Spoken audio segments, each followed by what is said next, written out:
pelajaran dari Nabi Yehu bin Hanani, berani bicara apa yang tidak ingin didengar. Saudaraku, kisah dari Nabi Yehu bin Hanani ini terdapat dalam 2 Tawarik pasal 19 ayat 1-3, 2 Tawarik 20 ayat 3-4, dan 1 Raja-Raja 16 ayat 1-7. Nanti saudara bisa baca kisah-kisahnya, di mana pelihat Yehu atau Nabi Yehu itu menegur Raja Yosafat, juga dia menegur Raja Baesa, saudaraku. Nah, siapakah Nabi Yehu ini? Mari kita lihat. Yehu bin Hanani adalah nabi yang hidup melayani di masa Raja Baesa di Israel Utara, serta Raja Yosafat di Israel Selatan atau di Yehuda. Jadi saudaraku, menarik bahwa Nabi Yehu bin Hanani ini dia beroperasi di 2 kerajaan, di Israel Utara maupun di Yehuda, ya, Israel Selatan. Ia adalah anak Nabi Hanani yang kita pelajari di renungan sebelumnya, ya. Jadi Nabi Hanani punya anak namanya Yehu bin Hanani. Jadi menarik ya, bapaknya Nabi, anaknya Nabi juga. Gitu ya. Itu cukup jarang di Perjanjian Lama, ya. Tidak banyak yang seperti itu. Nabi Hanani ini yang pernah menegur Raja Asa, saudaraku, ya. Karena Raja Asa terlalu nyaman, maka ditegur sama Nabi Hanani.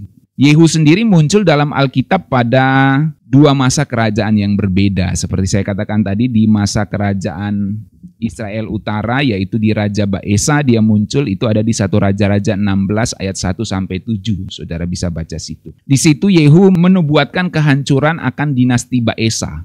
Ya, jadi Baesa akan hancur karena kesalahan yang sama seperti dibuatnya seperti Yorebeam, yaitu kesalahan penyembahan berhala, saudaraku. Dan Yehu menubuatkan kehancuran dari dinasti Raja Baesa ini. Dan karena Baesa meneruskan dosa Yorebeam, maka Tuhan akan memusnahkan keturunannya. Dan Baesa itu menjadi diktator yang menyingkirkan keluarga Nadab bin Yorebeam untuk mengamankan kekuasaan, saudaraku. Dan akhirnya Tuhan murka pada Raja Baesa karena tidak belajar dari kesalahan masa lalu. Pada masa itulah Yehu menubuatkan kehancuran dinasti Raja Baesa. Kemudian di selatan, di Yehuda, Yehu juga menegur Raja Yosafat. Kisahnya kita bisa baca di 2 Tawarik 19 ayat 1-3, saudaraku. Karena saat itu Yosafat bersekutu dengan Raja Ahab yang fasik. Pada masa Raja Yosafat, Raja Yehuda yang sebenarnya cukup baik, itu Raja Yosafat, saudaraku, ya, terkenal cukup baik. Makanya banyak anak juga dinamakan Yosafat, kan? Karena memang catatan Alkitab, Raja Yosafat ini cukup baik, saudaraku, ya. Takut akan Tuhan dan melakukan banyak reformasi rohani. Tetapi satu kesalahan yang dibuat oleh Yosafat yang merupakan kesalahan besar juga, itu adalah bersekutu dengan Raja Ahab dari utara. Raja Ahab itu raja yang terkenal fasik dan jahat, penyembahan berhala, saudaraku, ya. Dan Yosafat menikahkan anaknya dengan anaknya Ahab, gitu ya kan. Jadi dia menikahkan anaknya dengan anaknya Raja Ahab, saudara. Dan ikut berperang bersama Raja Ahab. Padahal Tuhan gak suka seperti itu, ya. Karena itu Raja Yosafat hampir mati di medan perang, saudaraku. Dalam 2 Tawarik pasal 18 saudara bisa baca itu, ya. Nah, setelah kembali dari perang bersama dengan Ahab itu, Nabi Yehu bin Hanani ini langsung datang memberikan teguran keras kepada Raja Yosafat. Saudara bayangin, ya, Raja Yosafat ini pulang perang, udah hampir mati lagi di medan perang, pulang dengan selamat, dapat teguran besar dari Nabi Yehu bin Hanani. Ya, saudara bisa bayangin. Saudara sudah capek-capek pergi kerja, pulang dapat marah gitu, saudara, ya. Kira-kira kayak gitulah ya perasaan Raja Yosafat baru dapat teguran dari Nabi Yehu bin Hanani. Nah, saudaraku, Nabi Yehu bukanlah nabi yang populer seperti Nabi Elia dan Elisa, tapi dia berani ngomong kebenaran kepada penguasa, baik kepada utara maupun selatan, Baesa maupun Yosafat, saudaraku. Dia tidak takut resiko apapun yang terjadi. Dia bukan nabi yang istilahnya showbiz, ya, yang melakukan mujizat gitu. Dia bukan nabi yang show melakukan mujizat, api turun dari langit, orang sakit disembuhkan. Tidak ada catatan mujizat dari Nabi Yehu bin Hanani. Tapi dia adalah suara kebenaran di tengah pemimpin yang goyah, yang kompromi, yang tidak setia kepada Tuhan. Dan Nabi Yehu bin Hanani ini berani menyatakan kebenaran.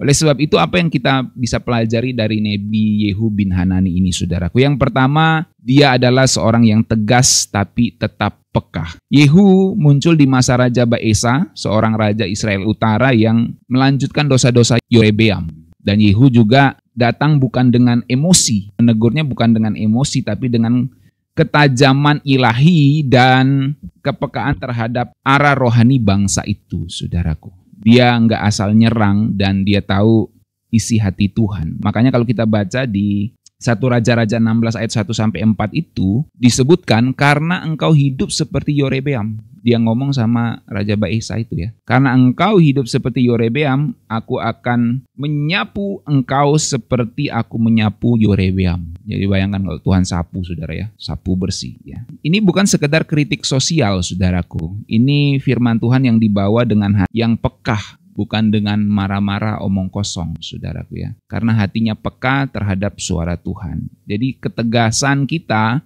itu penting untuk disertai dengan kepekaan, saudaraku. Ketegasan harus disertai dengan kepekaan. Jadi jangan takut untuk bersikap tegas. Kita harus tegas, tidak kompromi terhadap dosa. Tapi kita juga harus peka terhadap kebutuhan orang-orang ya. Maka ketegasan perlu disertai dengan kepekaan. Seperti misalnya seorang pemimpin ingin menaikkan pajak, tegas misalnya kan, tapi dia harus mengerti, dia harus peka terhadap kesusahan dari orang-orang di bawah sana, saudaraku. Jadi ketegasan itu harus disertai dengan kepekaan. Kemudian yang kedua, dari Nabi Yehu bin Hanani kita belajar seperti judulnya, dia berani bicara sesuatu yang bahkan tidak ingin didengar, berupa teguran, apalagi kepada Nabi Yosafat secara khusus, saudaraku ya.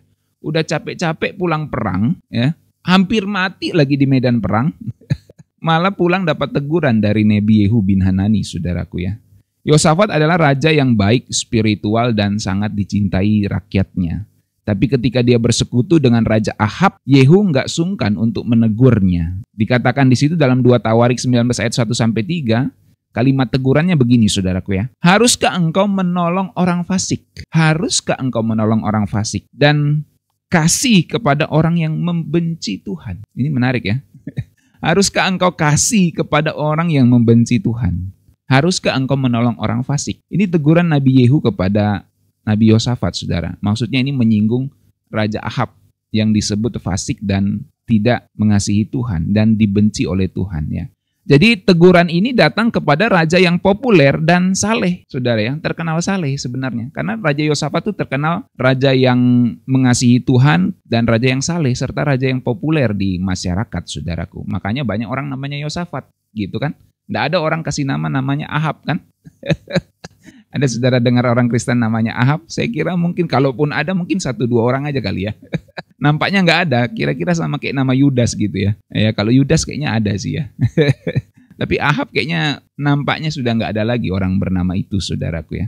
Tapi Yosafat banyak, saudaraku. Karena memang Yosafat tuh raja yang terkenal takut akan Tuhan, saleh. Namun dia tetap punya satu kesalahan, yaitu bersekutu dengan Ahab. Bahkan menikahkan anaknya sama Ahab, saudaraku.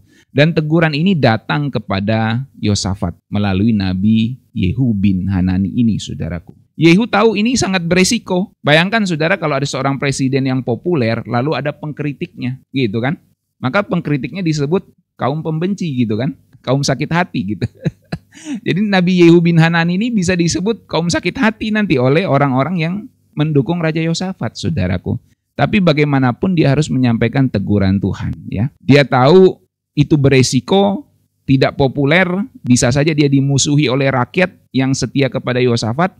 Kenapa kau tegur raja kami? Kenapa kau kritik raja kami? Tapi dia nggak bungkam. Kebenaran harus disampaikan bahwa Yosafat telah kompromi terhadap Ahab. Sehingga dia mengatakan, haruskah engkau menolong orang fasik? Haruskah engkau mengasihi orang yang dibenci oleh Tuhan? Dari sini kita belajar bahwa kadang suara kebenaran, saudaraku, itu harus disuarakan meskipun tidak populer, meskipun di lingkungan yang nggak mau dengar. Dari Nabi Yehu bin Hanani kita belajar kita harus berani bicara bahkan apa yang tidak ingin didengar, yang tidak populer. Yehu adalah suara yang nggak bisa dibeli, nggak bisa ditutup mulutnya dengan duit, dengan uang, saudaraku. Dia nggak bisa dibeli dengan kekuasaan dan popularitas. Kalau biasanya di negara-negara tertentu seperti di Konoha, saudaraku ya. Kalau ada pengkritik itu langsung dibungkam dengan dikasih jabatan. Diam 1000 bahasa, saudaraku. Karena langsung dikasih jabatan, dibungkam mulutnya dengan jabatan, dengan uang, saudaraku ya. Langsung diam 1000 bahasa. Nah, tapi Yehu ini suara yang nggak bisa dibeli. Dia nggak bisa dibeli dengan kekuasaan dan popularitas. Kalau dia tahu itu salah, dia tetap nyatakan itu salah. Itulah Nabi Yehu bin Hanani, saudaraku ya. Dan yang terakhir dari Nabi Yehu bin Hanani kita belajar jangan kompromi demi relasi. Ini penting, saudara ya.